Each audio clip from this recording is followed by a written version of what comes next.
Assalamualaikum warahmatullahi wabarakatuh. Perkenalkan, nama saya Salsabila Anggun Kinoreksa dari kelas A1 Farmasi Universitas Wahid Hasyim Semarang. Di sini saya akan menyelesaikan dua buah kasus mengenai UJT yang diberikan oleh dosen saya.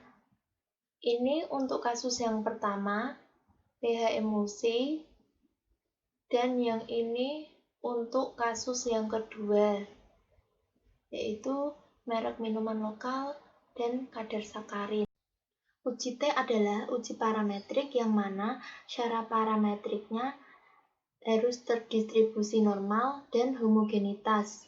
Untuk mengetahui data tersebut terdistribusi normal dan homogenitas, maka kita melakukan uji normalitas dan homogen. Di sini saya akan melakukan uji normalitas dengan menggunakan metode Shapiro-Wilk. Sesuai kasus, di bagian 6 ini kita menuliskan mula-mula. Desimal kita tuliskan angka 2 karena di kasus 2 angka di belakang koma. Pada bagian label kita tulis mula-mula, yang lainnya diabaikan. Tetapi pada measure kita ganti scale. Pada baris 2 kita tuliskan pada bagian name pemanasan. Pada desimal juga tulis 2, pada label ditulis pemanasan. Yang lain juga diabaikan, pada measure diganti scale. Setelah menuliskan pada variable view, kita lanjut mengisi ke data view. Kita mengisi ke data view ini sesuai apa yang ada di kasus. Setelah mengisi pada data view, kita melanjutkan analis. Caranya klik analyze, setelah itu klik descriptive statistik, kemudian klik explore. Pada bagian explore akan muncul tampilan seperti ini. Kita masukkan mula-mula dan pemanasan ke dependent list. Setelah memasukkan, kita klik plots. Akan muncul tampilan seperti ini. Di bagian box plots kita ganti none. Pada deskriptif kita hilangkan centangan di stem and leaf. Kemudian kita centang normality. Selanjutnya klik continue. Setelah itu klik OK. Akan muncul hasil output dari uji normalitas dengan metode Shapiro-Wilk. Berdasarkan uji normalitas Shapiro-Wilk, diperoleh hasil mula-mula dengan nilai sigma 0,182, pada pemanasan diperoleh nilai sig 0,006. Berdasarkan uji normalitas ini, yang dilihat adalah pemanasan, nilai sig pemanasan, yaitu 0,006. Karena nilai signya kurang dari 0,005, maka data ini tidak terdistribusi normal, maka tidak boleh menggunakan uji T berpasangan, tetapi menggunakan uji Wilcoxon. Sebelum melakukan uji Wilcoxon, kita juga mengecek di uji homogenitas. Selanjutnya kita melakukan uji homogenitas. Pada bagian baris 1, name, sesuai kasus, kita tulis jenis emulsi. Yang baris 2, bagian name, pH emulsi. Setelah itu nanti otomatis akan muncul seperti ini. Tapi bagian desimal, kita tulis angka 2, karena di kasus 2 angka di belakang koma. Labelnya kita tulis jenis emulsi. Pada bagian values, kita mengkodekan angka 1, yaitu dengan mula-mula. Setelah itu kita add. Setelah menuliskan itu, maka otomatis akan muncul seperti ini. Yang kedua, kita mengkodekan angka 2, yaitu dengan pemanasan. Selanjutnya kita add. Setelah itu akan muncul seperti ini juga. Setelah mengisi pada values, kita klik OK. Yang lainnya diabaikan. Pada measure, kita ganti scale. Yang baris 2 ini desimalnya juga 2, sesuai apa yang ada di kasus. Labelnya pH emulsi, file weight-nya 0, yang lain diabaikan, dan measure diganti scale. Setelah menuliskan pada variabel view, kita lanjut mengisi ke data view. Pada data view ini, kita mengisi jenis emulsi, yaitu dengan angka kode 1 dan kode 2. Karena sesuai kasus, pada angka 1 sampai 12 itu mula-mula dan 13 sampai 24 pemanasan, maka kita menuliskan seperti apa yang ada di kasus. Kita langsung menuliskan dengan cara menulis angka 1. Nanti kita mengubah biar bisa ada tulisan mula-mula dan pemanasan dari sini. Setelah mengisi jenis emulsi, kita lanjut mengisi ke pH emulsi sesuai apa yang ada di data kasus. Analisis caranya, klik Analyze, setelah itu Descriptive Statistik, setelah itu klik Explore. Pada bagian Explore, jenis emulsi dimasukkan ke Factor List. pH emulsi dimasukkan ke Dependent List. Setelah memasukkan ke Dependent List dan Factor List, kita lanjut klik Statistik. Di bagian Statistik ini kita mengecek deskriptifnya tercentang dan confidence interval formiannya 95%. Setelah itu continue. Selanjutnya kita klik Plots.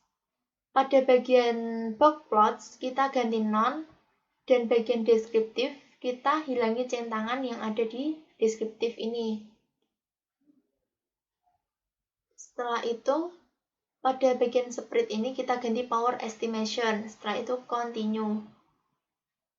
Selanjutnya, klik OK. Maka, akan muncul hasil output dari uji homogenitas. Pada uji homogenitas ini, pH emulsi based on Trim-Mean nilai signya 0,341. Ini maksudnya nilai signya lebih dari 0,05.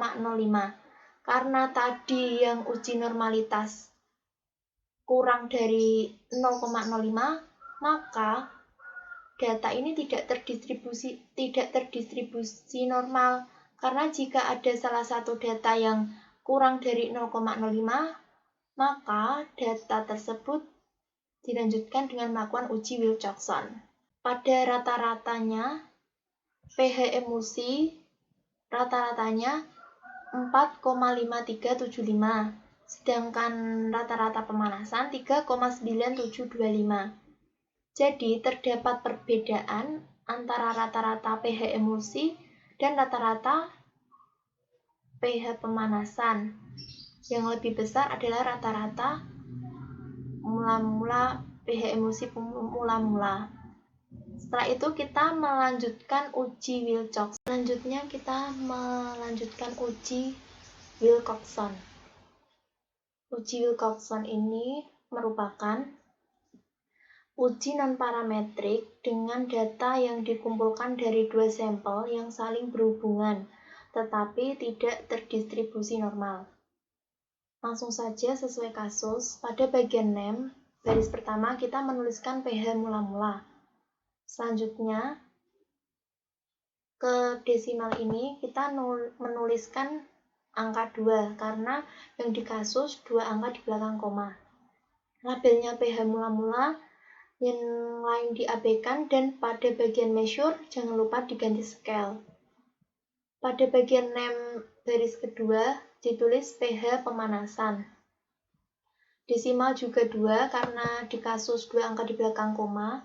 Labelnya pH pemanasan dan measure juga diganti scale. Setelah menuliskan variabel view, kita lanjut mengisi ke data view. Pada data view ini, kita menuliskan angka apa yang ada di kasus, sesuai kasus. Setelah menulis sesuai apa yang ada di kasus, kita langsung menganalisis. Caranya, klik Analyze, setelah itu klik Non-Parametric Test. Klik Legality Dialog, setelah itu klik To Relate Sample. Maka akan muncul tampilan seperti ini. pH mula-mula kita masukkan ke variabel 1, dan pH pemanasan kita masukkan ke variabel 2. Pastikan test type Wilcoxon sudah tercentang. Setelah itu, klik OK. Maka akan muncul hasil output dari uji Wilcoxon. Berdasarkan hasil uji Wilcoxon, hasil nilai asim seek to tell yaitu 0,002. Artinya 0,002 ini kurang dari 0,05. Artinya terdapat perbedaan antara pH emulsi mula-mula dengan pH emulsi setelah pemanasan. Jadi pH pemanasan ini berefek dan berpengaruh pada pH emulsi mula-mula. Selanjutnya di sini saya akan menjelaskan kasus 2. Kasus 2 ini juga dikerjakan menggunakan uji T. Adapun syarat uji parametriknya yaitu data terdistribusi normal dan homogen. Untuk mengetahui data terdistribusi normal dan homogen, dilakukan uji normalitas dan uji homogen. Sebelumnya melakukan uji normalitas dulu. Di sini saya melakukan uji normalitas metode Shapiro-Wilk. Pada bagian name diisi lokal. Desimalnya 2, karena pada kasus 2 angka di belakang koma. Labelnya kadar sakarin lokal. Dan yang lainnya diabaikan, tetapi bagian measure diganti scale. Pada baris 2, name-nya impor, desimalnya 2.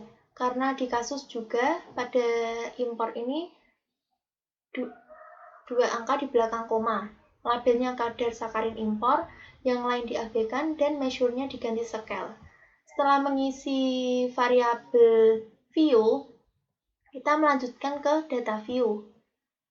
Pada data view ini, angka-angka ini ditulis sesuai apa yang ada di kasus. Setelah mengisi data view, kita melakukan analis. Caranya, klik Analyze, setelah itu Descriptive Statistic, kemudian klik Explore. Kadar sakarin lokal dimasukkan ke dependent list, dan kadar sakarin impor pun juga dimasukkan ke dependent list. Setelah itu, klik Plots. Pada bagian box Plots, kita ganti None. Pada deskriptif ini yang tercentang dihilangi. Selanjutnya, mencentang normality plots with test. Setelah itu continue, lanjut klik OK.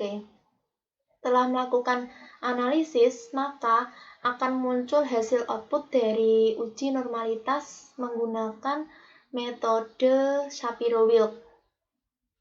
Shapiro-Wilk ini diperoleh hasil kadar sakarin impor kadar sakarin lokal dengan SIG 0,517 dan kadar sakarin impor dengan SIG 0,017. Pada uji normalitas ini, SIG yang digunakan yaitu hasil kadar sakarin impor, yaitu SIG-nya 0,017. 0,017 ini kurang dari 0,05, yang artinya tidak terdistribusi normal. Data ini tidak memenuhi syarat untuk uji parametrik, dan data harus dilakukan uji non-parametrik, yaitu dengan menggunakan uji Mann-Whitney.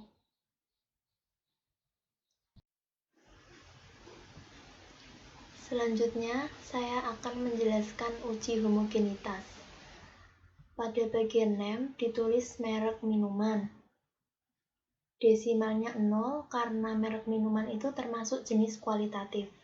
Labelnya merek minuman, values-nya pada bagian value kita isi 1 untuk pengkodean, labelnya lokal.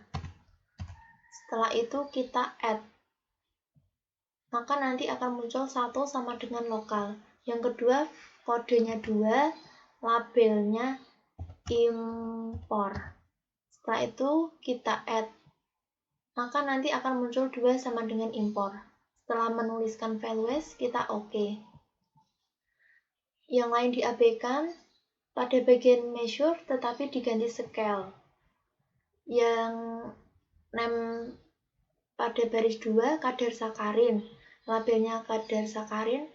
Untuk desimal kadar sakarin ini 2 karena pada kasus 2 angka di belakang koma.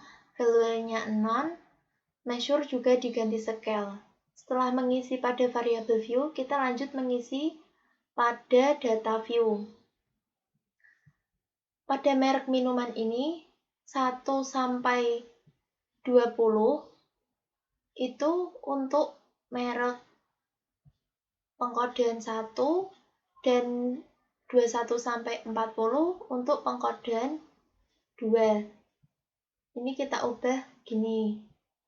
Yang satu itu kodenya lokal, yang kedua itu impor. Selanjutnya pada kadar sakarin kita isi angka sesuai yang ada di kasus. Setelah mengisi data view secara lengkap, kita lanjut untuk menganalisis. Caranya klik analyze, setelah itu deskriptif statistik, kemudian klik explore. Pada bagian merek minuman, kita pindah ke factor list. Kadar sakarin kita pindah ke dependent list. Setelah itu kita cek statistik. Pastikan deskriptif tercentang dan confidence intervalnya 95%. Continue. Setelah itu lanjut plot. Pada bagian box plots diganti none. Deskriptifnya yang tercentang ini dihilangi. Setelah itu kita ubah power estimation. Selanjutnya continue. Setelah itu klik OK. Setelah menganalisis uji homogenitas, ada tampilan hasil output dari uji homogenitas ini. Pada uji homogenitas, nilai sig semua ini melebihi 0,05. Tetapi pada uji normalitas tadi, yang sebelumnya, nilai sig-nya itu kurang dari 0,05.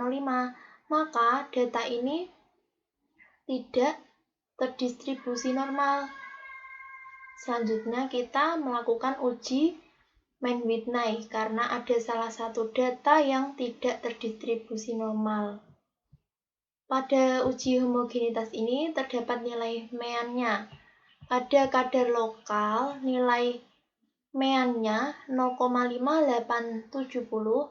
Pada kadar impor, nilai mean-nya 0,5095. Setelah melakukan uji homogenitas ini, kita melanjutkan ke uji Mann-Whitney karena pada data ini tidak terdistribusi normal. Selanjutnya kita akan melakukan uji Mann-Whitney. Pada variabel view, name-nya merek minuman. Desimalnya 0 karena merek minuman itu kualitatif datanya. Labelnya merek minuman, value-nya C1, labelnya lokal. Add, maka nanti akan muncul 1 lokal. Yang kedua value-nya 2, kode 2 untuk impor. Setelah itu add, maka nanti akan muncul 2 impor. Setelah mengisi value, OK. Yang bagian lain diabaikan, tetapi measure diganti scale. Yang baris 2, name-nya kadar sakarin. Desimalnya 2 karena pada kasus 2 angka di belakang koma. Labelnya kadar sakarin, value-nya non. Measure kita ganti scale. Jika sudah mengisi variabel view, maka kita lanjut ke data view. Pada data view ini, merek minuman kita menuliskan kode yang dituliskan tadi. Nomor 1 sampai 20 untuk kode lokal, 21 sampai 40 untuk kode impor. Untuk pengisian kadar sakarinnya sesuai apa yang ada di kasus. Setelah mengisi data view, kita lanjut ke analis. Caranya klik analyze. Setelah itu non-parametric test. Kemudian klik legalisi dialog. Kemudian klik to independent sample. Kadar sakarin ini kita masukkan ke tes variabel. Merek minuman ini kita masukkan ke grouping variabel. Pada bagian ini, define group kita klik. Grup 1 kita tulis 1, grup 2 kita tulis 2. Setelah itu continue. Selanjutnya, klik option. Pada statistik, dicentang deskriptif. Setelah itu continue. Lanjut saja klik OK. Setelah melakukan uji Mann-Whitney, maka akan muncul hasil output seperti ini. Uji Mann-Whitney ini merupakan uji non-parametrik. Berdasarkan output uji Mann-Whitney ini, hasil asymptotic-to-tailed-nya 0,310. 0,310 ini melebihi dari 0,050. Artinya, tidak ada perbedaan yang bermakna antara kadar sakarin merek impor dan kadar sakarin merek lokal. Terima kasih. Itu tadi penjelasan kasus yang telah ditugaskan oleh dosen saya. Apabila ada salah kata, mohon dimaafkan. Wassalamualaikum warahmatullahi wabarakatuh.